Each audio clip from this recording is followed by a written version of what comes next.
네, 또 도와러 왔네요. 제가 이게 1주차가 다 끝난 줄 알았는데 1주차가 안 끝났어요. 1주차가 안 끝나서 조금 더 한 25분 정도 더 하기를 해야 되네요.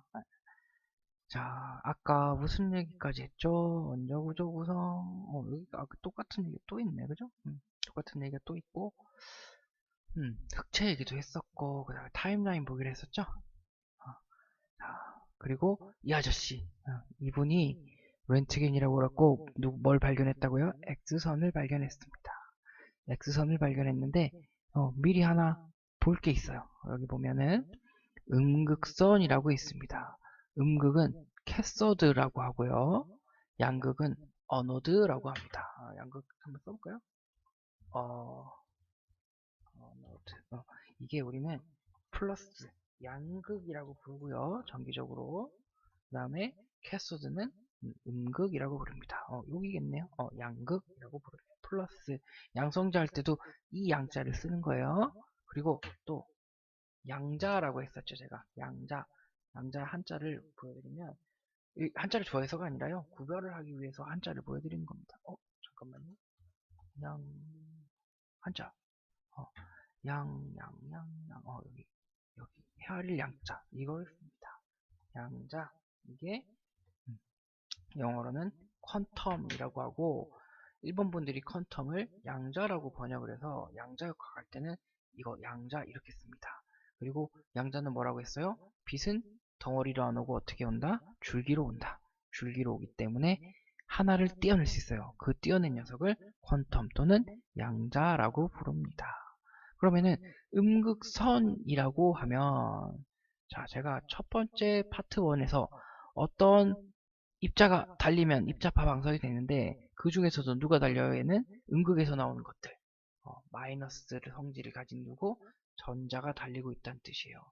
전자를 여기 마이너스 플러스로 연결을 하고요.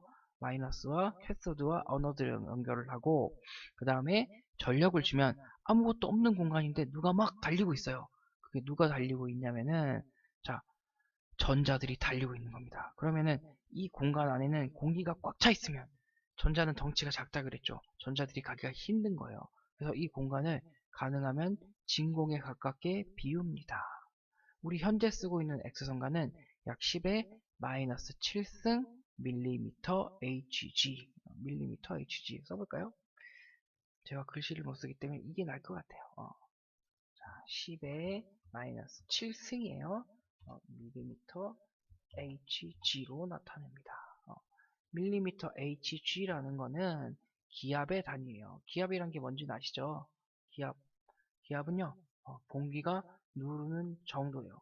공기가 없으면 없을수록 누르는 정도는 어떨까요? 누르는 정도는 음, 약하겠죠. 마이너스 7승까지니까 공기가 거의 없는 아주 초고진공의 상태입니다. 그래야 전자들이 달릴 때 에너지를 잃어버리지 않을 겁니다. X선은 전자를 달리게 해서 충돌시켜서 발생시키거든요. 근데 그 충돌시키는 거를 과정을 몰랐었어요. 렌트겐이 실험을 할 때는 어떤 실험을 했냐면은 이 음극선 실험을 한 겁니다. 음극선 실험을 한 거예요. 그러면은 유튜브 하나 보고 갈까요?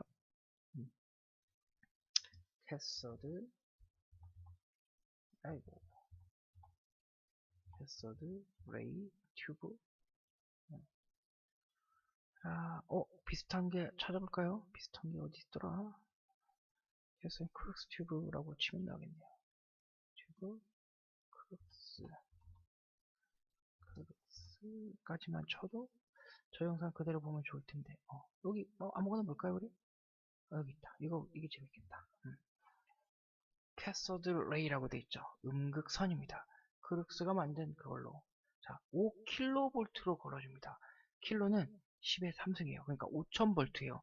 되게 높네요. 그죠? 5000V. 그러면 일렉트론스 돼 있죠. 어떤 판에다가 5000V로 마이너스를 걸어주면 여기서 전자들이 나옵니다. 전자들이 나오는데 얘는 이렇게 퍼져나가니까 방사죠. 얘네도 방사하고 있죠. 그쵸? 라디에이션의 한 종류예요. 방사선의 종류인데 음극선을 여기 구멍으로 나머지는 다 막고 튕기든 어떻게든 맘대로 해. 하지만 너는 앞으로 가는 앱들은 직진하게 만들 거야 라고 한 거예요. 이게 모식도입니다. 요 모식도대로 달리는 거예요. 어, 어, 이게 크룩스가 만든 음극산 튜브라고 하네요. 음, 교육적으로 만들었대요. 이건 필요 없고. 보세요. 되게 신기한 겁니다. 전기는 원래 어떻게 가는 거예요?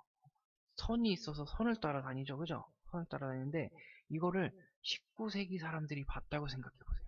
지금부터 약 120년, 130년 전 사람들이 이거를 봤을 때는 굉장히 신기했을 거예요. 굉장히 신기했을 거예요.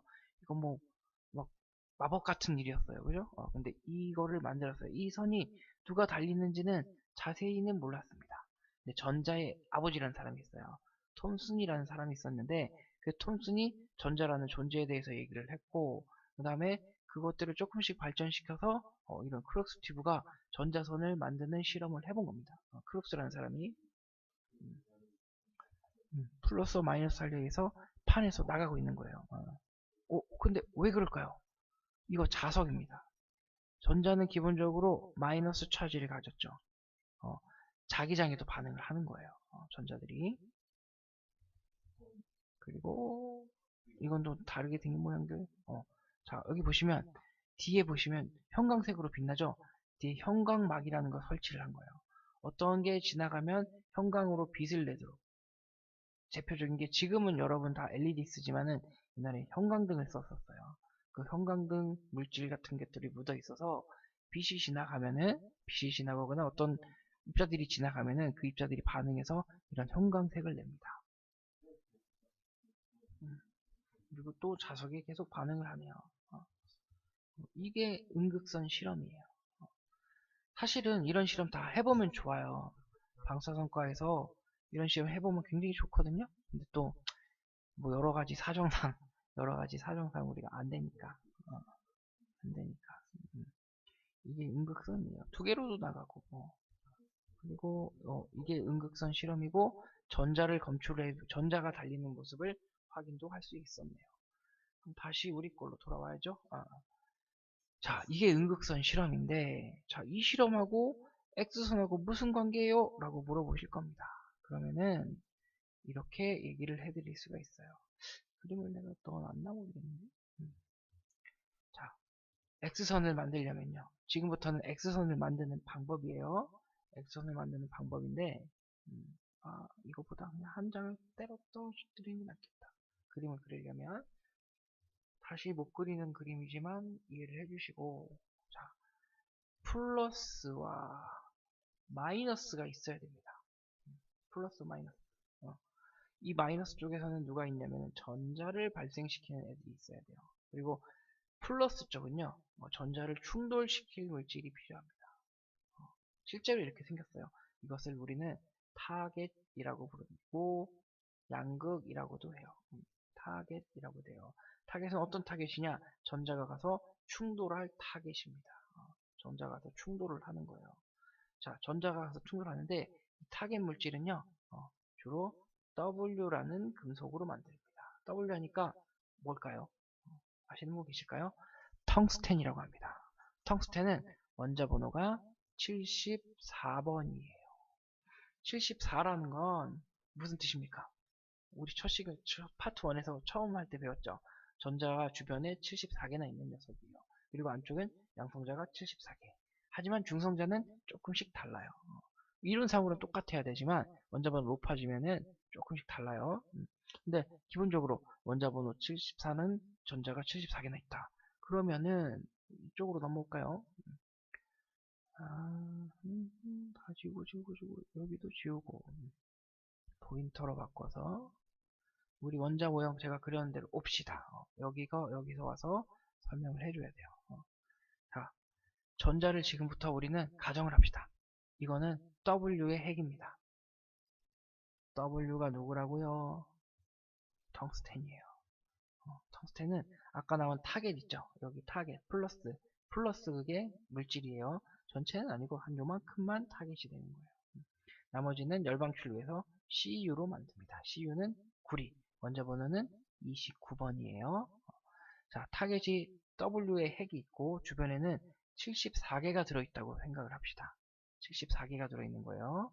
그러면은 자, 전자가 이쪽이 마이너스 극이에요. 이제부터 여기는 플러스 극이고, 자, 마이너스에서 플러스로 달리게 하는 겁니다. 뭘 이용해서? 전위차라는 걸 이용해서. 전기는 어디서부터 어디로 흐른다고 배웠습니까? 이론상으로는 설계를 할 때는 플러스에서 마이너스로 간다고 배웠을 거예요. 근데 이거는 한 사람의 착각 때문에 그래요. 벤자민 플랭클린이라는 $100짜리 아저씨가 착각을 해서 잘못 발표를 했기 때문에 약속은 그렇게 했지만 실제로 전기가 흐른다는 건 전자가 흐른다는 거거든요. 전자는 마이너스 성질을 가지기 때문에 항상 마이너스에서 플러스로 갑니다. 그러면 이 전위차를 아주 높게 해주는 거예요. 킬로볼트 단위로. 보통 15만 볼트까지도 갑니다. 150 킬로볼트, 100 킬로볼트, 뭐 40부터 150 정도까지 또는 30부터 150까지 우리가 설정을 해줄 수가 있어요. 장치에서 설정을 해요. 그럼 킬로볼트라는 단위로 전위차를 걸어주면 킬로라는 게 10의 3승기가 굉장히 큰 거예요. 그러면 얘가 엄청난 속도를 갖고 W를 향해서 달려갈 거예요. 달릴까요? 이제 필라멘트라고 사실 있어요. 필라멘트라고. 이렇게 텅스텐 선을 감아서 마이너스 전기를 연결해주면 얘가 가열이 되면서 열에 의해서 전자가 발생합니다. 열에 의해서 전자가 발생해요. 그래서 얘네를 뭐라고 부르냐면은 열 때문에 생긴 전자라 그래서 열전자라고 부르는 거예요. 열전자들이 발생을 해요. 근데 지금은 달려가진 않아요. 왜냐면 이 전압차를 걸어주지 않았습니까? 근데 어느 정도 우리가 원하는 양의 전자들이 쌓이면 이제 달려가도록 전위를 땅 걸어줍니다. 그럼 얘가 달릴 겁니다. 이쪽으로 달려요. 쭉 달려요. 그러다가 마이너스 애들이 누구를 만나요? 플러스를 만나니까 속도가 빠르니까 갑자기 보니까 너무 좋은 거예요. 그래서 난 플러스 좋아하는데 하면서 이렇게 흘러 지나갑니다. 첫 번째 경우에요. 그러면은 전자들이 플러스가 있으니까 아까 그 자석이 당기는 거 보셨죠? 그것처럼 방향을 바꿨네요.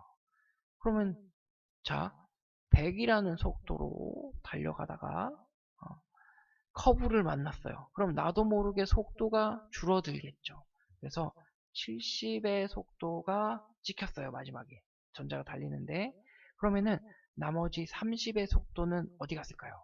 자, 100이라는 에너지로 전자가 달렸는데 마이너스 전자가 플러스를 보면서 나도 이거 좋은데 하면서 휘었어요. 속도가 줄었단 말이에요. 얼마로 줄었냐? 70으로 줄은 거예요. 그러면 약 얼마의 차이가 나요? 30의 에너지가 없어진 겁니다. 없어진 거예요? 에너지는 항상 어떻게 된다고 배웠어요, 혹시? 어떤 에너지든 다 보존이 된다고 배웠을 거예요. 100이 들어갔으면 100이 나오는 게 맞습니다. 그런데 여기서 방향을 바꾸면서 속도가 줄었어요. 브레이크가 걸렸죠, 그쵸? 브레이크가 걸렸어요. 이렇게 브레이크가 걸렸는데 나머지 30의 에너지는 어디로 갔느냐? 전자기파의 형태로 발생을 했습니다. 그 30의 에너지는 정체를 몰랐어요. 그래서 이거를 뭐라고 불러요? X선이라고 부릅니다. 자, 보세요. 에너지가 100에서 쭉 들어오다가 방향을 바꿉니다. 그러면서 커브를 틀면서 여기서 커브를 트는 이유는 얘가 플러스이기 때문이에요. 얘는 마이너스고 커브를 틀면서 속도가 줄었고 그 줄어든 속도의 운동 에너지만큼 누가 나왔어요? X선이 나왔네요. 그러면 여기서 던지는 힘이 세면 셀수록 나오는 X선도 강해질 겁니다. 우리는 이거를 통틀어서 여러 가지 이름이 있어요. 여러 가지 이름이 있는데 볼게요. 첫 번째 이름, 아이고 삽입으로 가야겠는데 첫 번째 이름 브레이크, 한자로 하면 제동입니다. 이렇게 부릅니다. 제동 복사선. 복사라는 거는 난로가 있어요. 난로가 있으면 주변에서 따뜻해지죠. 그걸 열복사라고 합니다. 복사라는 건 어떤 파장이나 에너지가 밖으로 옆으로 날아가는 거예요. 계속 전달되는 거예요. 그거를 복사라고 부릅니다. 그 복사 자체가 라디에이션이에요. 제동에 의해서, 브레이크에 의해서 왔다 그래서 이거를 제동복사선이라고 불러요. 굉장히 중요해요. 뭐라고 부른다고요? 제동복사선이라고 부릅니다. 제동복사선. 영어로는 브레이킹 레이라고 하고요. 독일 말로는, 이 사람이 독일 사람이잖아요. 브렘스트 할룽이라고 부릅니다. 브렘스트 할룽. 책에 찾아보시면 있어요. 스펠링. 브렘스트 할룽. 그 다음에 브레이킹 레이, 영어로는, 한국말로는 제동복사선이라고 부릅니다. 그리고 부른 이름이 많아요. 또 연속선이라고 불러요. 연속선. 연속선이라는 이유는 다음 시간에 가르쳐 줄게요. 다 같은 말이에요, 지금. 연속선, 제동복사, 연속선. 그 다음에 또 백색선. 백색선. 자, 뭐의 관점이냐면은 에너지를 어떻게 보느냐에 따라서 이름이 달라지는 거예요. 근데 다 똑같은 말이에요. 우리가 쓰는 일반적으로 병원에 가셔서 보는 X선들은요, 거의 다가 이 제동복사선의 형태입니다. 제동복사선의 형태예요. 자, 이게 이해가 잘 가실지 모르겠어요. 보세요. 플러스와 마이너스가 있고, 플러스와 마이너스가 있고, 이 플러스는 다 뭘로 되어 있다고요? 텅스텐 금속 동전 같은 거예요. 동전 모양의 텅스텐이에요. 거기에 마이너스의 전자들을 던지는 겁니다. 던지는 거는 속도는 누가 줘요? 플러스와 마이너스의 전위차라는 걸로. 이쪽은 150kV로 던졌어요. 이게 속도라고 보시면 돼요. 속도가 높으면 높을수록 발생하는 에너지도 높다고 했죠. 그쵸? 근데 마이너스가 가다가 플러스를 봤는데 직접 딱 가지 못하고 여기서 방향을 휘었습니다. 그래서 100이라는 에너지가 70으로 바뀌었고 나머지 30이 뭘로 오는 거예요? X선으로 오는 거예요. 근데 제가 이거를 그 예시로 10대 7로, 그러니까 100대 70으로 만들었잖아요. 근데 실제로 진단방사선은요, 1% 미만만 X선이 나옵니다. 에너지가 높으면 높을수록 이 나오는 비율이 높아지긴 해요. 근데 우리 진단이라는 거는 어떤 방사선을 가지고 누구를 뭐 부시거나 죽이거나 암세포를 죽이거나 이런 게 아니라 영상을 얻고자 하는 거를 다 영상의학과에서 쓰는 방사선을 진단 방사선이라고 해요. 그 진단 방사선에서는 약 1% 정도가, 미만 정도가 X선으로 나오는 거예요. 이게 기본적으로 X선을 발생시킨 방법이었고, 이 방법을 우연찮게 누가 썼다고요? 이 방법을 우연찮게 음극선 실험을 하다가 렌트겐 아저씨가 이 방법으로 X선을 발견을 하게 됩니다. 그러면은 자, 다시 유튜브 한번 볼까요? 여기 크럭스 튜브라고 되어 있죠. 크럭스 튜브라고. 이것 쪽을 한번 볼까? 자, 앞에 필요 없고 스톱. 여기 보면 십자가가 있죠. 보이세요? 철 십자가가 하나 있어요. 철 십자가가 하나 있고, 아까 우리가 본 음극선 레이하고는 다르죠. 음극선은 양쪽에 그냥 흘러가게 만들었잖아요. 근데 이쪽 이 판에서 전자가 나옵니다. 전자가 나와서 철로 된 이 십자가를 때렸어요. 철로 된 십자가를 때렸어요. 그러면 어떤 일이 일어나느냐? 얘가 타겟이 된 거예요. 전자가 타겟에 부딪혔고, 그리고 그 원자 핵을 따라서 이동을 하면서 속도가 줄었을 거고, 그 에너지가 다 뭘로 나온 거예요? X선으로 나온 거예요. 근데 우연히 옆에다가 사진 있죠. 사진을, 필름을 놓은 거예요. 우리는 지금 다 디지털 쓰지만 옛날엔 필름을 썼잖아요. 그 필름을 현상을 했는데 이상한 선 같은 게 나온 거예요. 이게 뭐야? 어떤 빛이 나왔으니까 옛날 아날로그 필름들은 빛에 의해서 반응을 했거든요. 그 빛에 나왔으니까 빛이 강강이 된 거잖아요.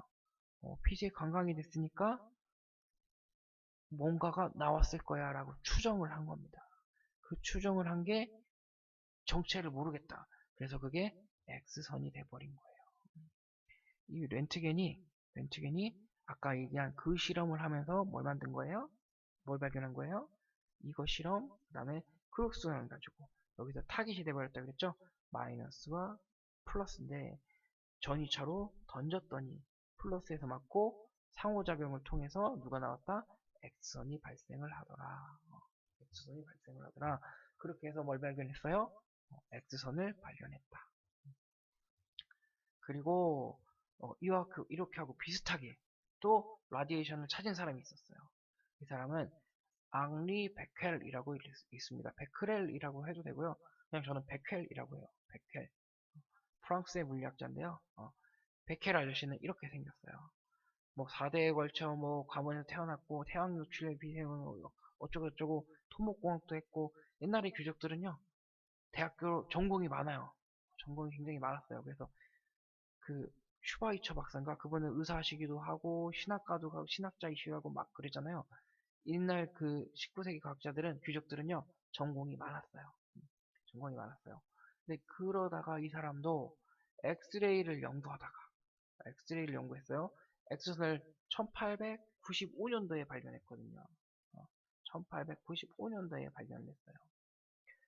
근데 이 사람이 발견된 엑스레이를 보고 신기하다고 연구를 하다가 우연히, 우라늄이라는 건 방사능이에요. 방사능이라는 건 방사선을 낼 수 있는 능력을 뜻합니다. 우라늄이 스스로 방사선을 내보내는 것을 발견해서 1896년에 처음으로 방사선 분기를 발견했습니다.